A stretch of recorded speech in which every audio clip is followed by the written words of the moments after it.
Hello and very good morning to all of you. मैं कुणाल आप सभी का हमारे लर्निंग प्लेटफॉर्म कुणाल से इंस्पायरिंग पर स्वागत करता हूं। तो आज की हमारी जो क्लास है, दरअसल आज की क्लास में कुछ खास है। ठीक है, आज की क्लास के अंदर हम जो विधेयक थे, हाँ, कृषक विधेयक लगातार इस बार मानसून सत्र में सरकार के द्वारा प्रस्तुत किए गए हैं। तो आज की इस क्लास के अंदर हम उन्हीं किसान विधेयकों पर चर्चा करने वाले हैं। दरअसल जब यह मानसून सत्र शुरू होने वाला था, उससे पहले ही सरकार का एक तरफा रुख साफ था कि वो इस बार मानसून सत्र के अंदर 3 किसान विधेयक लाने वाली है। ठीक है, तो वही काम हुआ और एक जो किसान अध्यादेश था वह मंगलवार को ही लोकसभा में पारित हो गया था। वहीं बाकी जो अन्य दो थे, वह अन्य दो भी कल लोकसभा में पारित हो गए हैं।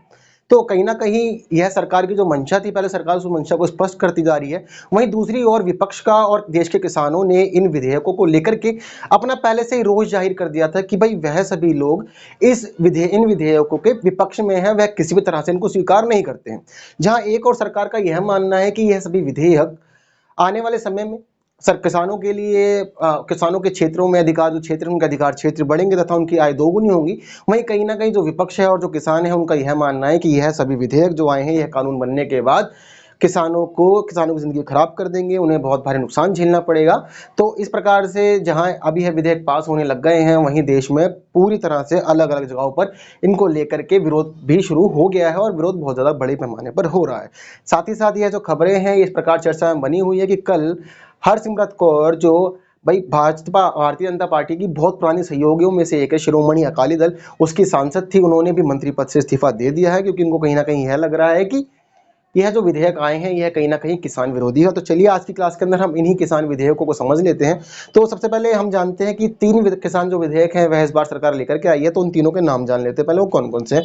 तो पहला किसान विधेयक है कृषक उपज व्यापार और वाणिज्य संवर्धन और सरलीकरण विधेयक 2020।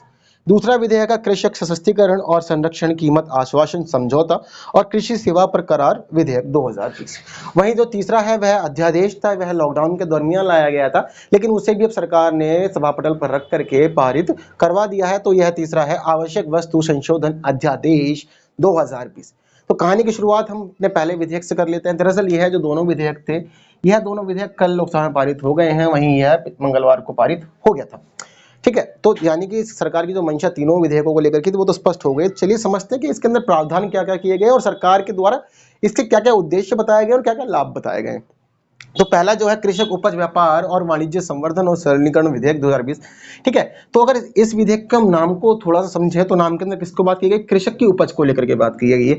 यानी किसान किसी प्रकार की फसल उगाते हैं, यह सभी फसलों के लिए, साथ ही साथ किसके लिए, व्यापार और वाणिज्य में क्या करने के लिए, संवर्धन करने के लिए, यानी किस प्रकार से ग्रोथ हो सके किसानों के व्यापार के अंदर, वाणिज्य के अंदर, तथा उसको आसान से आसान किस तरह से बनाया जा सकता है, इस प्रकार का यह विधेयक लाया गया है। तो यानी कि इस विधेयक में कहीं ना कहीं यह बात की गई होगी कि किसान जो फसलों को उगा रहे हैं, उनके व्यापार को लेकर के कहां तक संवर्धन हो, प्रमोशन हो, ग्रोथ हो, साथ ही साथ सरलीकरण, किस प्रकार से उसके व्यापार को आसान बनाया जा सके। तो इस विधेयक के अंदर यह बात की गई है। ठीक है, तो अब इसके अंदर बात की गई, इसकी कुछ मुख्य बातों को जान लेते हैं। तो यह जो विधेयक है, दरअसल यह विधेयक दोनों प्रकार के किसानों के लिए लाया गया है, यानी कि जो छोटे किसान हैं उनके लिए भी और जो बड़े किसान हैं उनके लिए भी, सबके लिए यह विधेयक समान रूप से लाया गया है। ठीक है, साथ ही साथ इस विधेयक के अंदर क्या बात की गई, इस विधेयक के अंदर जो मुख्य बात है वो है एक देश एक कृषि बाजार की। एक देश एक कृषि बाजार के उद्देश्यों को कहीं ना कहीं यह विधेयक पूरा कर रहा है। कैसे पूरा कर रहा है यह समझते हैं।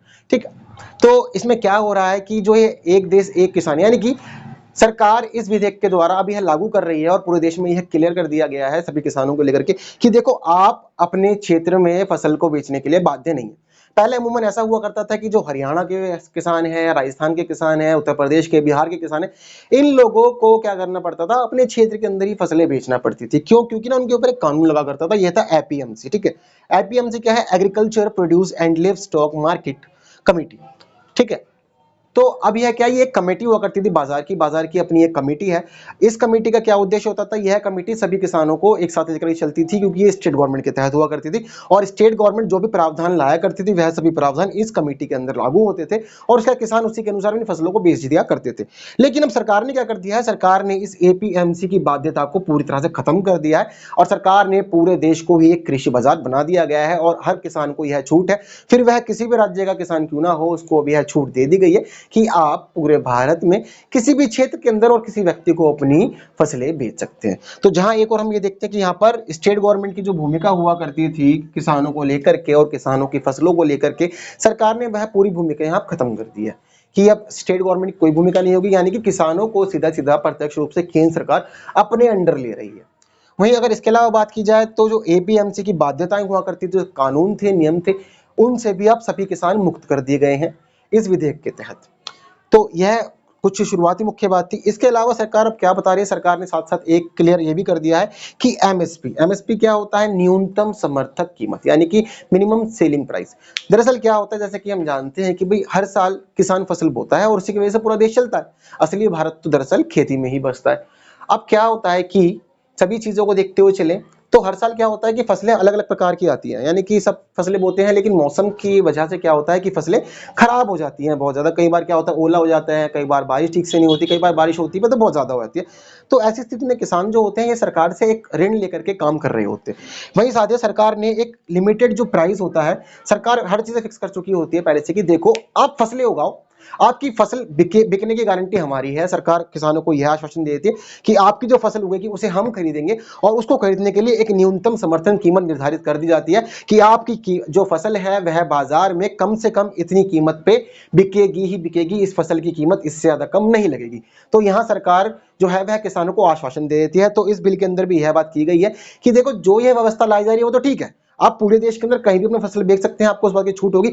वहीं आप जब यह फसलें बेचेंगे तो उनको बेचने के बाद आपका जो एमएसपी है, यानी कि मिनिमम सेलिंग प्राइस है, उसके ऊपर किसी भी तरह का प्रभाव नहीं पड़ेगा। यानी कि जो निर्धारित कीमतें अब तक चलती हुई आ रही थी, ऐसी ही कीमतें आगे भी निर्धारित की जाती रहेंगी और आपकी फसलें लगातार बिकती रहेंगी। तो उस प्रकार के उद्देश्य सरकार के द्वारा व्यक्त किए गए। साथ ही सरकार कहीं ना कहीं अब क्या कर रही है, जैसे कि हम जानते हैं डिजिटल इंडिया बहुत ज्यादा बढ़ रहा है, हमारी इंडियन गवर्नमेंट की पॉलिसी रही है डिजिटल इंडिया को लेकर के। तो यहाँ पर भी अब डिजिटल इंडिया देखने को मिल रहा है। जैसे कि हम जानते हैं भाई अब किसान कहाँ का है, बिहार का है, उसके अब साउथ इंडिया में फसल बेचनी है, अच्छा प्राइस मिल रहा है, तो क्या करेगा, वो सारी फसल लेकर तुरंत जाएगा नहीं। तो ऐसी स्थिति में भी गवर्नमेंट ने अब इसके सरलीकरण के लिए, यानी कि सरलीकरण की बात की जाए तो उसको इजी कैसे बनाया जा रहा है, अब इसको इजी बनाने के लिए क्या कर दी गई है, electronic trading and online business. तो गवर्नमेंट अब यहाँ क्या कर रही है, गवर्नमेंट ने अब नई नई चीजों की व्यवस्था करते हुए इस विधेयक के अंदर यह बताया गया कि किसान ऑल ओवर इंडिया कहीं भी अपनी फसल बेच सकते हैं, और इसको बेचने के लिए हम व्यवस्था करेंगे इलेक्ट्रॉनिक ट्रेडिंग की और ऑनलाइन ट्रेडिंग की। यानी कि आप सारा अपने जो व्यापार कर रहे हैं, आप व्यापार घर बैठे करें, पूरा ऑनलाइन तरीके से करें, आपको इस प्रकार के अधिकार भी इस अधिनियम के तहत अब दे दिए जाएंगे। वहीं साथ ही साथ कहीं ना कहीं एक बात यह भी बताई गई है कि पहले जब सारा का सारा काम एपीएमसी के तहत चलता था, यानी agriculture produce and livestock market committee के तहत सारा काम चलता था, यह सारा काम स्टेट गवर्नमेंट देखती थी, तो कहीं ना कहीं किसानों के ऊपर अलग अलग तरह के प्रभार लगाए थे, तो उनके ऊपर भार लगाए जाते थे, कर लगाए जाते थे अलग अलग तरह के। तो और साथ ही साथ उनसे बाजार फीस भी वसूली जाया करती थी।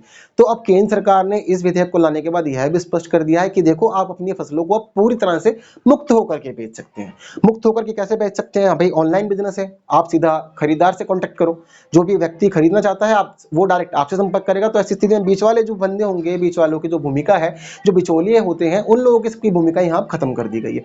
यानी कि अब खरीदार और किसान के बीच में प्रत्यक्ष संबंध स्थापित हो जाएगा। वहीं साथ ही साथ क्या बताया गया है कि इसके तहत अब इसकी वजह से जब ऑनलाइन ट्रेड चलेगा, ऑनलाइन बिजनेस होगा, तो उसकी वजह से जो बाजार फीस होती थी और अन्य तरह के प्रभार किसानों के ऊपर लगाए जाते थे, तो यह किसान उन सभी प्रभारों से और बाजार फीस से भी अब मुक्त कर दिए जाएंगे, जिससे कहीं ना कहीं किसानों की जो इनकम है वो दोगुना होगी। दोगुना किस प्रकार से होगी कि भाई बिचौली हट गए हैं, ठीक है, अलग अलग तरह जिस प्रकार से व्यापार होता था, एक से दूसरे, दूसरे तीसरे, तीसरे चौथे, इस तरह से बाजार के बाद अंततः पहुंचती थी, तो क्या होता था कि वस्तु की कीमत बहुत ज्यादा बढ़ जाती थी। तो कहीं ना कहीं जहां किसानों को एक प्रकार से दोगुनी आय प्राप्त होगी, वहीं साथ ही साथ जो उपभोक्ता है, जो वस्तुओं का खरीदार है, उसको भी यह सभी खाद्य पदार्थ, सभी फसलें बहुत ही कम कीमतों पे प्राप्त होगी।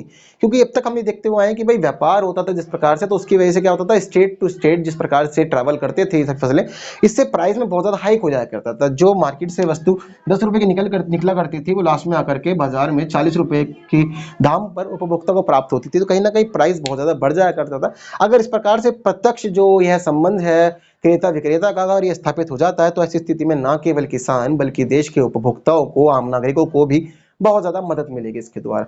तो सरकार के द्वारा यह जो कुछ उद्देश्य थे, जिससे कुछ लाभ होने वाले हैं, यह सभी स्पष्ट कर दिए गए हैं। किसमें? कृषक उपज व्यापार और वाणिज्य संवर्धन और सरलीकरण विधेयक 2020 में। तो कहीं ना कहीं सरकार एक और यह बता रही है कि यह जो विधेयक है, यह किसानों को लेकर के बहुत ही महत्वपूर्ण विधेयक है, लेकिन कहीं ना कहीं विपक्ष इस बात को स्वीकार नहीं कर रहा है। वहीं अगर हम बात करें दूसरे विधेयक की, तो हमारा जो दूसरा विधेयक है यह है कृषक सशक्तिकरण और संरक्षण कीमत आश्वासन समझौता और कृषि सेवा पर करार विधेयक। देखो मैं आपको यह क्लियर कर देता हूं कि जहां यह पहला विधेयक सभी किसानों को मद्देनजर रखते हुए लाया गया था, वहीं यह जो दूसरा विधेयक है, यह विधेयक छोटे किसानों को ध्यान रख करके लाया गया है।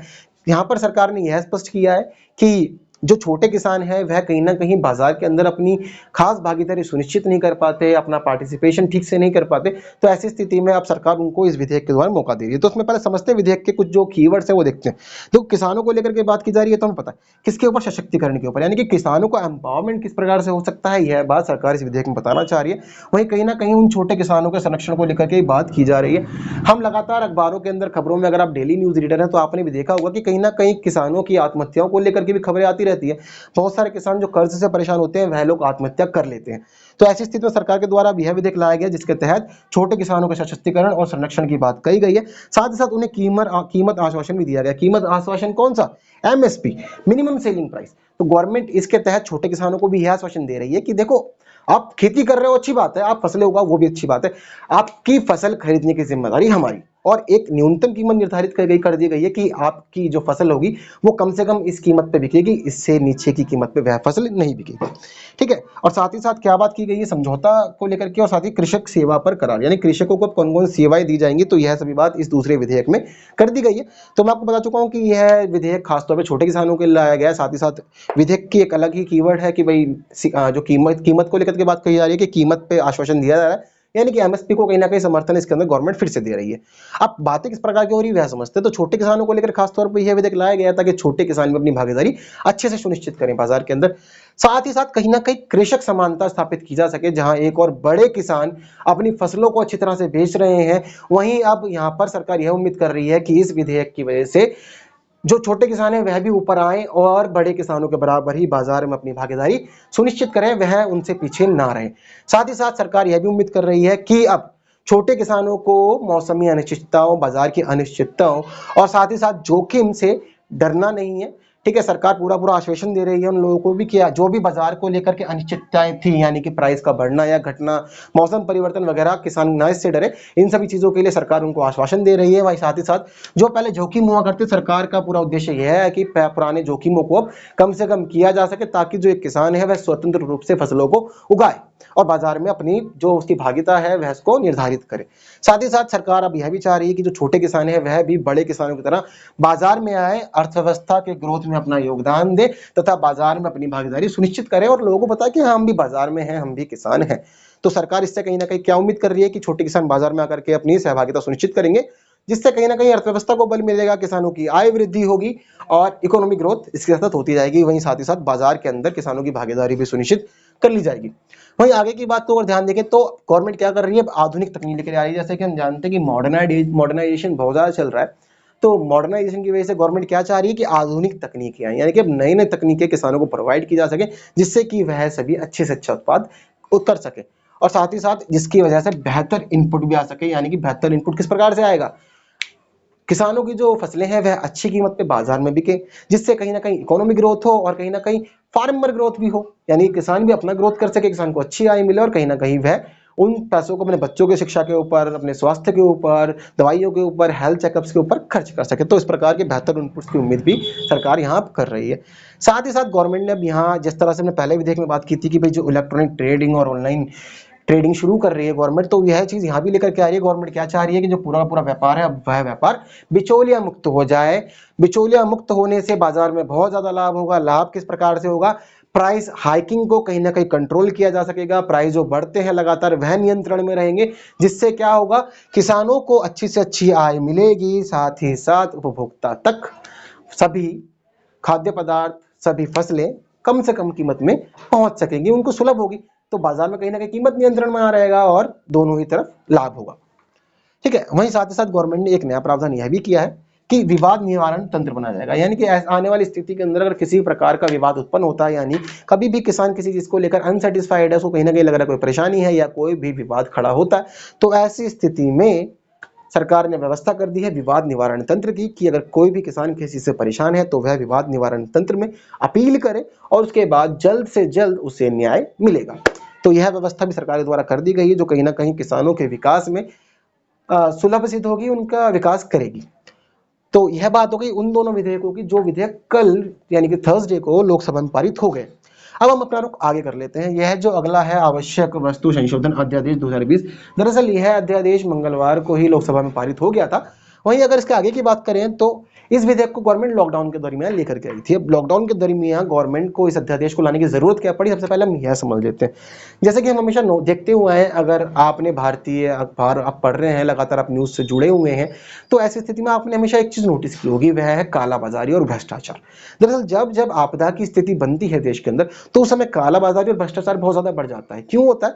क्योंकि कहीं ना कहीं जो आम जनता है, जो वस्तुओं का खरीदार है, उपभोक्ता है, उन लोगों को एक उम्मीद हो जाती है कि अब क्या होगा, जो वस्तुएं हैं वैसे वस्तुओं की कमी हो जाएगी, उनकी पूर्ति नहीं हो पाएगी, और पूर्ति जब नहीं हो पाती तो ऐसी स्थिति में क्या होता है, मांग बढ़ जाती है। और मांग बढ़ जाती है तो क्या होता है, ऑटोमेटिकली प्राइस हाइकिंग बहुत ज्यादा हो जाती है। तो यहाँ पर अब गवर्नमेंट ने क्या करा, लॉकडाउन के दरमियान यह अध्यादेश लेकर के आ गई। यह अध्यादेश क्यों लेकर के आई सरकार ने, क्या उद्देश्य रखे कि देखो भाई कालाबाजारी तो कोई नहीं करेगा, साथ ही साथ किसी ने भ्रष्टाचार करा तो उसके खिलाफ भी कानूनी दंडनीय अपराध दंडनीय कार्यवाही सरकार के द्वारा की जाएगी। तो उस प्रकार की व्यवस्था सरकार ने कर दी। साथ ही साथ सरकार ने इस अध्यादेश को लाने के अपने उद्देश्य भी स्पष्ट किए। गवर्नमेंट का क्या उद्देश्य था इसको लाने का? इसको लाने का उद्देश्य यह था कि एक उपभोक्ता की, एक आम नागरिक की जो मूलभूत आवश्यकताएं होती हैं, जैसे कि दूध, चीनी, आटा, दाल, चावल, यह सभी इत्यादि इत्यादि, इसके अलावा जो भी चीजें होती हैं, वह सभी उत्पाद आम जनता तक, नागरिकों तक, उपभोक्ताओं तक आसानी से पहुंचाई जा सके। यानी कि गवर्नमेंट का उद्देश्य यहाँ क्या था कि लॉकडाउन तो देश में है, फालतू की एक्टिविटी नहीं होगी, लेकिन एक उपभोक्ता की जो आवश्यक वस्तुएं हैं, वह सभी वस्तुएं उसको न्यूनतम कीमत पे, यानी कि जो उस समय चल रही थी कीमतें, जो आम कीमतें थी, उन्हीं आम कीमतों पर हर उपभोक्ता को प्रदान की जाएगी। तो इससे कहीं ना कहीं क्या होगा, जो प्राइस का हाइकिंग है वो कंट्रोल में रहेगा, कालाबाजारी नहीं होगी, ठीक है, और साथ ही साथ भ्रष्टाचार नहीं बढ़ेगा। तो इसके तहत गवर्नमेंट ने अपना उद्देश्य स्पष्ट कर दिया कि देखो प्राइस नहीं बढ़ेगा, सभी जो वस्तुएं हैं वह लोगों को लगातार मिलती रहेगी। इससे क्या होगा, लॉकडाउन में भी सभी की दिनचर्या, जो जीवन है वह अच्छे से चलता रहेगा। और साथ ही साथ गवर्नमेंट को यह जो अधिकार था, यह अधिकार 1955 के अधिनियम के तहत दिया गया था। सन 1955 में पहली बार आवश्यक वस्तु अधिनियम लाया गया था। और यह आवश्यक वस्तु अधिनियम लाने का मतलब क्या था कि सरकार कभी भी ऐसी स्थिति हो, जिस समय आपातकाल की स्थिति हो, महामारी चल रही हो, किसी प्रकार की कोई परेशानी हो, सरकार यह समझे कि इस अध्यादेश को या इस अधिनियम को पारित करना जरूरी है। तो ऐसी स्थिति में सरकार को यह अधिकार पहले का दिया हुआ था, 1955 के बाद से दिया गया था, और 1968 में इस अधिनियम को पूरे देश में लागू कर दिया गया था। तो इसी के तहत केंद्र सरकार ने यह अध्यादेश लाया था, और इसमें यह सुनिश्चित कर दिया था कि अब सरकार सभी वस्तुओं पर प्रत्यक्ष नजर रख रही है, और गवर्नमेंट यहाँ सभी वस्तुओं की कीमतों को और उनकी पूर्ति को, उनकी मांग को अपने हिसाब से नियमित करेगी। नियमित क्यों करेगी? ताकि देश के अंदर उपद्रव ना फैले, आम नागरिक आसानी से अपना जीवन व्यतीत कर सके। तो मूलभूत आवश्यक वस्तुओं को लेकर के लाया गया था, और गवर्नमेंट इन मूलभूत आवश्यक वस्तुओं की मांग और पूर्ति को नियंत्रित कर रही थी, साथ ही साथ उनकी कीमतों को भी अपने अनुसार नियंत्रित कर रही थी, ताकि कालाबाजारी और भ्रष्टाचार ना हो। तो इन उद्देश्यों को लेकर के यह अध्यादेश लाया गया था। यह अध्यादेश पुनः पारित हो गया है, और सरकार क्योंकि अभी चाह रही है, काफी लंबे समय तक अभी हम महामारी से नहीं उबर पाए हैं, तो कहीं ना कहीं गवर्नमेंट अभी इसको लगातार लागू रखना चाहती है, और चाहती है कि जो प्राइसेस वगैरह है वह कहीं ना कहीं कंट्रोल में रहे। आपको मैं भी हाल की बता देता हूँ, अभी 2-3 दिन पहले की बात थी, इंडियन गवर्नमेंट ने प्याज के निर्यात पर पूरी तरह से प्रतिबंध लगा दिया है कुछ समय के लिए, क्योंकि कहीं ना कहीं प्याज की कमी महसूस हो रही है। तो उसके लिए सरकार यह उम्मीद कर रही है कि पहले देश के अंदर ही उसकी पूर्ति की जाए, ताकि प्राइस की हाइकिंग जो कंट्री के अंदर है उसको रोका जा सके और प्याज सभी तक आराम से पहुंच सके। तो इस प्रकार के जो फैसले हैं वह सेंट्रल गवर्नमेंट अपने हिसाब से ले सकती है। तो यह अधिकार आवश्यक वस्तु संशोधन अध्यादेश के तहत सरकार को मिला था, यह भी लोकसभा में पारित हो गया है। तो अब यह सभी बातें जो थी, यह सभी बातें थी इन सभी अध्यादेशों और अधिनियमों को लेकर के। लेकिन अब क्या हो रहा है, पूरे देश में इसकी बहुत बृहत स्तर पर आलोचनाएं हो रही हैं। दरअसल विपक्ष ने पहले अपना रुख साफ कर दिया था कि भाई वो आलोचना करेंगे, क्योंकि कहीं ना कहीं उनका यह मानना है कि यह सभी विधेयक और अध्यादेश जो है यह किसान विरोधी है, इनसे किसानों की जिंदगी खराब हो जाएगी, किसानों को लाभ नहीं होगा और किसानों का भविष्य गर्त में चला जाएगा। तो इस प्रकार की संभावनाएं सरकार विपक्ष के द्वारा व्यक्त की जा रही है, और अगर इसके लेकर के परिणाम देखें तो परिणाम बहुत ज्यादा आ रहे हैं। पहला सबसे खतरनाक जो परिणाम अब तक आ रहा है, यह परिणाम पंजाब का है। पंजाब के जो किसान हैं उन लोगों ने अपना रवैया पूरी तरह से साफ कर दिया है।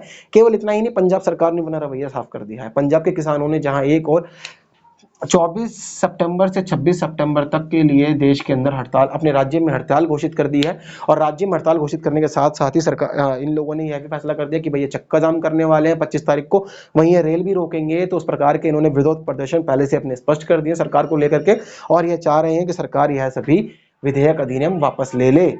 और साथ ही साथ वहीं अगर दूसरी चीज देखें तो पंजाब की शिरोमणि दल की जो सांसद थी, उस सांसद का नाम था हरसिमरत कौर। यह कैबिनेट मंत्री भी थी और यह कैबिनेट मंत्री किसकी थी? खाद्य प्रसंस्करण मंत्री हुआ करती थी। इन्होंने भी इन्हीं विधेयकों के विरोध में अपना इस्तीफा राष्ट्रपति को दे दिया है, क्योंकि इनके पास ये मजबूरी होती है कि भाई ये कभी भी सरकार की लाई गई नीतियों का विरोध नहीं कर सकते, ठीक है ना। लेकिन अब यहाँ क्या हो रहा है कि हरसिमरत कौर ने अपना विरोध दर्ज किया, तो विरोध दर्ज करने की वजह से क्या हुआ, इनके इस्तीफे की बात चली। प्रधानमंत्री नरेंद्र मोदी ने देश के राष्ट्रपति को यह सिफारिश कर दी है कि आप इनका इस्तीफा स्वीकार करें। तो वहीं कल हरसिमरत कौर का इस्तीफा देश के राष्ट्रपति ने स्वीकार कर लिया है, तो इन्होंने यह पद छोड़ दिया है क्योंकि सरकार का विरोध कर रही है। वहीं तत्काल प्रभाव से नरेंद्र तोमर को खाद्य प्रसंस्करण मंत्री बनाया गया है। अभी यह कार्यकारी ही है, लेकिन कहीं ना कहीं देखा जाए तो आलोचनाएं बहुत ज्यादा हो रही हैं। वहीं दूसरी ओर कांग्रेस भी पूरी तरह से विरोध में बैठी हुई है और अलग अलग प्रदर्शन की अब तैयारी की जा रही है और किसान लगातार अब संसद घेरने की तैयारी में लगे हुए हैं। तो आज की इस खास क्लास के अंदर, एक क्लास तो हमारे करंट अफेयर की थी और ये सारे इंपॉर्टेंट टॉपिक हमारे करंट अफेयर के ही थे, तो हमने इसके अंदर इन सभी विधेयकों, ये अध्यादेश जो है इसको हमने अच्छे समझ लिया तथा इसकी जो मूलभूत जो जरूरी बातें थी उन बातों को भी हमने जान लिया है। साथ ही साथ आलोचनाएं जो हो रही हैं, इन आलोचनाओं को भी ध्यान देना बहुत ज्यादा जरूरी है, ठीक है। जहाँ एक चीज सही हो रही होती है इसकी कुछ कमियां भी होती है, तो दूसरा पक्ष हमें दिखाता है, तो उसको भी जानना हमारे लिए जरूरी हो जाता है। तो आई होप, मुझे उम्मीद है कि शायद आपको ये सभी टॉपिक्स अच्छे से क्लियर हो गए होंगे। एंड अगर फिर भी कोई क्वेश्चन बचता है, कोई प्रश्न आपके मन में, आप कमेंट करके मुझसे पूछिए। वीडियो पसंद आई है तो लाइक कीजिए और इस प्रकार की वीडियोस के लिए बने रहिए हमारे चैनल पर। उसके लिए सब्सक्राइब कीजिए और बेल आइकन जरूर प्रेस करें। और आज की क्लास के लिए बस इतना ही। कल हम फिर मिलते हैं कुछ नए टॉपिक्स लेकर के एक नए दिन, फिर उन पर चर्चा करेंगे और अपना अपना ज्ञानवर्धन करते रहेंगे लगातार। And thank you so much for watching this.